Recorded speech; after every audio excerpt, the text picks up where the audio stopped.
मंगल भवन अमंगलहारी, द्रवहु सुदशरथ अजर बिहारी। जय सिया राम जय जय सिया राम, जय सिया राम जय जय सिया राम।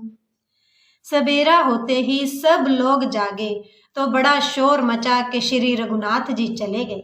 कहीं रथ का खोज नहीं पाते, सब हा राम पुकारते हुए चारों ओर दौड़ रहे हैं, मानो समुद्र में जहाज डूब गया हो, जिससे व्यापारियों का समुदाय बहुत ही व्याकुल हो उठा हो। वे एक दूसरे को उपदेश देते हैं कि श्री रामचंद्र जी ने हम लोगों को क्लेश होगा यह जानकर छोड़ दिया है। वे लोग अपनी निंदा करते हैं और मछलियों की सराहना करते हैं। कहते हैं श्री रामचंद्र जी के बिना हमारे जीने को धिक्कार है। विधाता ने यदि प्यारे का वियोग ही रचा तो फिर उसने मांगने पर मृत्यु क्यों नहीं दी। इस प्रकार बहुत से प्रलाप करते हुए वे संताप से भरे हुए अयोध्या जी में आए। उन लोगों के विषम वियोग की दशा का वर्णन नहीं किया जा सकता। 14 साल की अवधि की आशा से ही वे प्राणों को रख रहे हैं। सब स्त्री पुरुष श्री रामचंद्र जी के दर्शन के लिए नियम और व्रत करने लगे और ऐसे दुखी हो गए जैसे चकवा चकवी और कमल सूर्य के बिना दीन हो जाते हैं। सीता जी और मंत्री सहित दोनों भाई श्रृंगवेरपुर जा पहुंचे। वहां गंगा जी को देखकर श्री राम जी रथ से उतर पड़े और बड़े हर्ष के साथ उन्होंने दंडवत की। लक्ष्मण जी, सुमंत्र और सीता जी ने भी प्रणाम किया। सबके साथ श्री रामचंद्र जी ने सुख पाया। गंगा जी समस्त आनंद मंगलों की मूल हैं। वे सब सुखों की करने वाली और सब पीड़ाओं को हरने वाली है। अनेक कथा प्रसंग कहते हुए श्री राम जी गंगा जी की तरंगों को देख रहे हैं।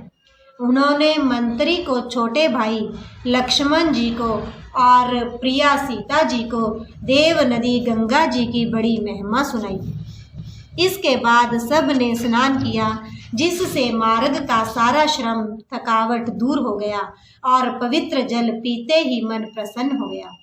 जिनके स्मरण मात्र से बार बार जन्मने और मरने का महान श्रम मिट जाता है, उनको श्रम होना यह केवल लौकिक व्यवहार नर लीला है।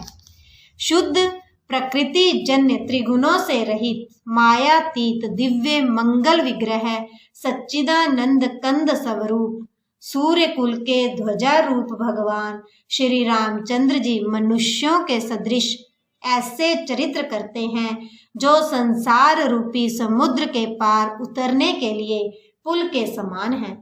जब निषाद राज गुह ने यह खबर पाई तब आनंदित होकर उसने अपने प्रियजनों और भाई बंधुओं को बुला लिया और भेंट देने के लिए फल मूल कंद लेकर और उन्हें चारों बहंगियों में भरकर मिलने के लिए चला। उसके हृदय में हर्ष का पार नहीं था। दंडवत करके भेंट सामने रखकर वह अत्यंत प्रेम से प्रभु को देखने लगा। श्री रघुनाथ जी ने स्वाभाविक स्नेह के वश होकर उसे अपने पास बैठाकर कुशल पूछी। निषाद राज ने उत्तर दिया, हे नाथ, आपके चरण कमल के दर्शन से ही कुशल है। आपके चरणार विंदों के दर्शन कर आज मैं भाग्यवान पुरुषों की गिनती में आ गया। हे देव, यह पृथ्वी धन और घर सब आपका है। मैं तो परिवार सहित आपका नीच सेवक हूँ। अब कृपा करके पुर श्रृंगवेरपुर में पधारिए और इस दास की प्रतिष्ठा बढ़ाइए, जिससे सब लोग मेरे भाग्य की बड़ाई करें। श्री रामचंद्र जी ने कहा, हे सुजान सखा, तुमने तो कुछ कहा सब सत्य है, परंतु पिताजी ने मुझको और ही आज्ञा दी है।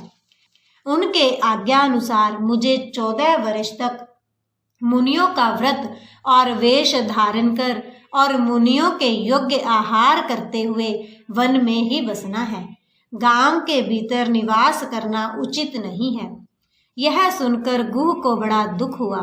श्री राम जी, लक्ष्मण जी और सीता जी के रूप को देखकर गांव के स्त्री पुरुष प्रेम के साथ चर्चा करते हैं।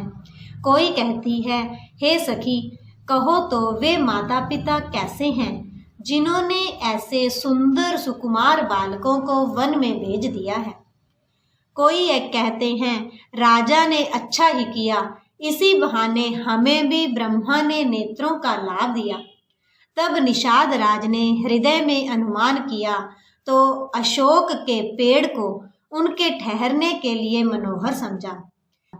उसने श्री रघुनाथ जी को ले जाकर वह स्थान दिखाया। श्री रामचंद्र जी ने देखकर कहा कि यह सब प्रकार से सुंदर है। पूर्ववासी लोग जोहार वंदना करके अपने अपने घर लौटे और श्री रामचंद्र जी संध्या करने पधारे। गुह ने इसी बीच कुश और कोमल पत्तों की कोमल और सुंदर साथरी सजाकर बिछा दी और पवित्र मीठे और कोमल देख देख कर दोनों में भर भर कर फल मूल और पानी रख दिया, अथवा अपने हाथ से फल मूल दोनों में भर भर कर रख दिए। सीता जी, सुमंत्र जी और भाई लक्ष्मण जी सहित कंद मूल फल खाकर रघुकुल मणि श्री रामचंद्र जी लेट गए। भाई लक्ष्मण जी उनके पैर दबाने लगे। फिर प्रभु श्री रामचंद्र जी को सोते जानकर लक्ष्मण जी उठे और कोमल वाणी से मंत्री सुमंत्र जी को सोने के लिए कहकर वहां से कुछ दूर पर धनुष बाण से सज कर वीरासन से बैठकर जागने पहरा देने लगे। गुह ने विश्वास पात्र पहरेदारों को बुलाकर अत्यंत प्रेम से जगह जगह नियुक्त कर दिया और आप कमर में तरकस बांधकर तथा धनुष पर बाण चढ़ाकर लक्ष्मण जी के पास जा बैठे। प्रभु को जमीन पर सोते देखकर प्रेमवश निषाद राज के हृदय में विषाद हो गया। उसका शरीर पुलकित हो गया और नेत्रों से प्रेमा अश्रुओं का जल बहने लगा। वह प्रेम सहित लक्ष्मण जी से वचन कहने लगा, महाराज दशरथ जी का महल तो स्वभाव से ही सुंदर है। इंद्र भवन भी जिसकी समानता नहीं पा सकता। उसमें सुंदर मणियों के रचे चौबारे, छत के ऊपर बंगले हैं जिन्हें मानो रति के पति कामदेव ने अपने ही हाथों सजाकर बनाया है, जो पवित्र, बड़े ही विलक्षण सुंदर भोग पदार्थों से पूर्ण और फूलों की सुगंध से सुवासित हैं, जहाँ सुंदर पलंग और मणियों के दीपक हैं तथा सब प्रकार का पूरा आराम है, जहाँ ओढ़ने बिछाने के अनेकों वस्त्र, तकिए और गद्दे हैं जो दूध के फैन के समान कोमल, निर्मल, उज्जवल और सुंदर है। वहाँ उन चौबारों में श्री सीता जी और श्री रामचंद्र जी रात को सोया करते थे और अपनी शोभा से रति और कामदेव के गर्व को हरण करते थे। वही श्री सीता और श्री राम जी आज घास फूस की साथरी पर थके हुए बिना वस्त्र के ही सोए हैं। ऐसी दशा में वे देखे नहीं जाते। माता पिता, कुटुंबी, पुरवासी, प्रजा, मित्र, अच्छे शील स्वभाव के दास और दासियां, सब जिनकी अपने प्राणों की तरह सार संभार करते थे, वही प्रभु श्री रामचंद्र जी आज पृथ्वी पर सो रहे हैं। जिनके पिता जनक जी हैं, जिनका प्रभाव जगत में प्रसिद्ध है, जिनके ससुर इंद्र के मित्र रघुराज दशरथ जी हैं और पति श्री रामचंद्र जी हैं, वही जानकी जी आज जमीन पर सो रही हैं। विधाता किसको प्रतिकूल नहीं होता। सीता जी और श्री रामचंद्र जी क्या वन के योग्य हैं। लोग सच कहते हैं कि कर्म भाग्य ही प्रधान है।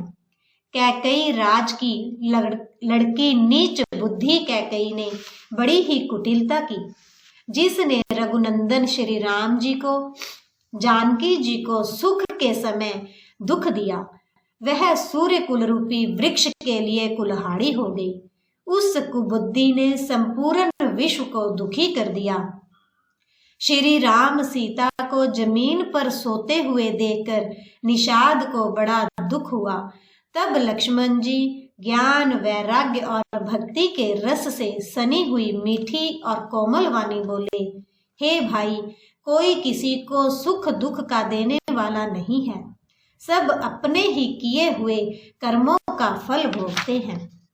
संयोग, मिलना, बिछुड़ना, भले बुरे, भोग, शत्रु, मित्र और उदासीन, ये सभी ब्रह्म के फंदे हैं। जन्म, मृत्यु, संपत्ति, विपत्ति, कर्म और काल, जहाँ तक जगत के जंजाल हैं, धरती, घर, धन, नगर, परिवार, स्वर्ग और नरक आदि जहाँ तक व्यवहार हैं, जो देखने, सुनने और मन के अंदर विचारने में आते हैं, इन सब का मूल मोह अज्ञान ही है, परमार्थ ये नहीं है। जैसे स्वप्न में राजा भिखारी हो जाए या कंगाल स्वर्ग का स्वामी इंद्र हो जाए तो जागने पर लाभ या हानि कुछ भी नहीं है, वैसे ही इस दृश्य प्रपंच को हृदय से देखना चाहिए। ऐसा विचार कर क्रोध नहीं करना चाहिए और ना किसी को व्यर्थ दोष ही देना चाहिए। सब लोग मोह रूपी रात्रि में सोने वाले हैं और सोते हुए उन्हें अनेकों प्रकार के स्वप्न दिखाई देते हैं। इस जगत रूपी रात्रि में योगी लोग जागते हैं, जो परमार्थी हैं और प्रपंच मायक जगत से छूटे हुए हैं। जगत में जीव को जागा हुआ तभी जानना चाहिए जब संपूर्ण भोग विलासों से वैराग्य हो जाए। विवेक होने पर मोह रूपी ब्रह्म भाग जाता है। तब अज्ञान का नाश होने पर श्री रघुनाथ जी के चरणों में प्रेम होता है। हे सखा, मन, वचन और कर्म से श्री राम जी के चरणों में प्रेम होना, यही सर्वश्रेष्ठ परमार्थ पुरुषार्थ है। श्री राम जी परमार्थ स्वरूप परम वस्तु पर ब्रह्म है। वे अविगत, जानने में न आने वाले, अलख, स्थूल दृष्टि से देखने में न आने वाले, अनादि, आधि रहित, अनुपम, उपमा रहित, सब विकारों से रहित और वेद शून्य है। वेद जिनका नित्य नेति नेति कहकर निरूपण करते हैं, वही कृपालु श्री रामचंद्र जी भगत, भूमि, ब्राह्मण, गो और देवताओं के हित के लिए मनुष्य शरीर धारण करके लीलाएं करते हैं, जिनके सुनने से जगत में जंजाल मिट जाते हैं। मासा प्रायण 15वां विश्राम। मेरे प्रभु राम जय जय राम, मेरे मन बस जाओ सीताराम। मंगल भवन मंगलहारी, द्रवहु सुदशरथ अजर बिहारी। जय सिया राम जय जय सिया राम, जय सिया राम जय जय सिया राम।